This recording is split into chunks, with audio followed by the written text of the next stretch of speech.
let us read the question. The question states that the ionization energy of the hydrogen atom is 13.6 electron volt.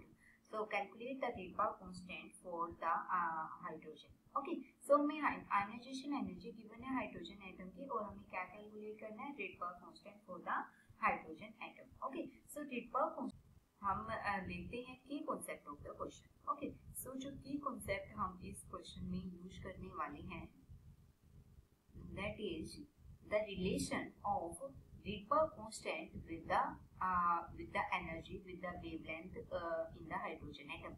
What is the formula here? We know that 1 by lambda is equal to Rydberg constant into 1 by n1 square minus 1 by n2 square. Okay, so ये जो formula है, इस फॉर्मूले में जो R है यहाँ पे, R क्या है यहाँ पे?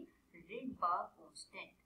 सो हमें इस Rydberg constant की वैल्यू को निकालना है और हमें क्वेश्चन में ionisation energy of hydrogen atom given है. ओके, सो ये निकालने के लिए हम क्या करते हैं, हम देखते हैं हमारे पास क्वेश्चन में क्या क्या गिवन है. हमें सबसे पहले गिवन है ionisation energy. Ionisation energy that is equal to 13.6 electron volt. और जो आयनाइजेशन एनर्जी होती है वो क्या होती है? This is the energy of the electron to move the electron from the lower state, that means n1 is equal to 1 to n2 is equal to infinity. जब इस स्टेट में इलेक्ट्रॉन मूव करता है तब जो एटम के अंदर से एनर्जी निकलती है उसे हम बोलते हैं आयनाइजेशन एनर्जी. ओके, और हमारे पास एक फॉर्मूला है that is 1 by lambda is equal to r into 1 by n1 square minus 1 by n2 square. Okay, और ये जो हमारे पास एनर्जी गिवन है क्वेश्चन में, ये किस स्टेट में है? जब n1 की वैल्यू 1 है और n2 की वैल्यू इंफिनिटी है. तो हम इसके अंदर पुट कर देते हैं. दैट मींस जो 1 by lambda होगा वो किसके इक्वल आएगा? r 1 by 1 square minus 1 by infinity square. Okay, so 1 by 1 square that means 1 into 1 by infinity that means 0. तो ये हमारे पास आ जाता है r की इक्वल.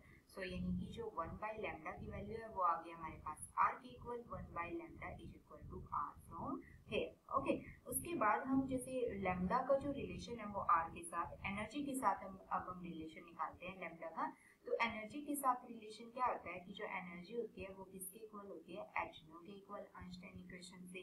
और जो म्यू होती है, ये म्यू क्या है यहाँ पे? Frequency.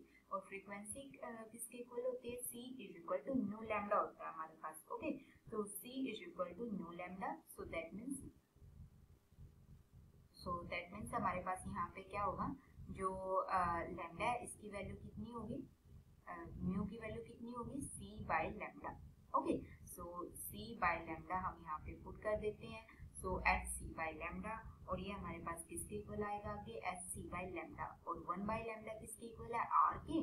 So that means h c R की इक्वल आ गया यहाँ से हमारे पास ये. तो ये हमारे पास आ गई एनर्जी की वैल्यू. अब हमें यहाँ पे वैल्यू किसकी निकालनी है? आर की. सो आर किसके इक्वल होगा यहाँ से? E divided by H C. ई हमारे पास ऑलरेडी क्वेश्चन में गिवन है that is 13.6 electron volt. So electron को हम चेंज करने के लिए क्या करेंगे? 1.6 into 10 raised to the power minus 19. Okay, and divided this term by h. h Planck's constant क्या होता है? 6.6 into 10 raised to the power minus 34 into जो c की वैल्यू होती है that is 3 into 10 raised to the power 8 metre per second. Okay, so ये हमारे पास total values होती हैं. अब हम इन वैल्यूज के बेस पे इसका आंसर देखते हैं क्या आएगा. सो जो r की फाइनल वैल्यू जो हमारे पास यहाँ पे आती है Rydberg कांस्टेंट की, दैट इज फ्रॉम हियर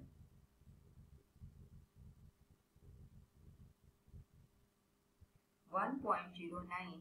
अगर हम कैलकुलेट करते हैं तो 1.096 into 10 raised to the power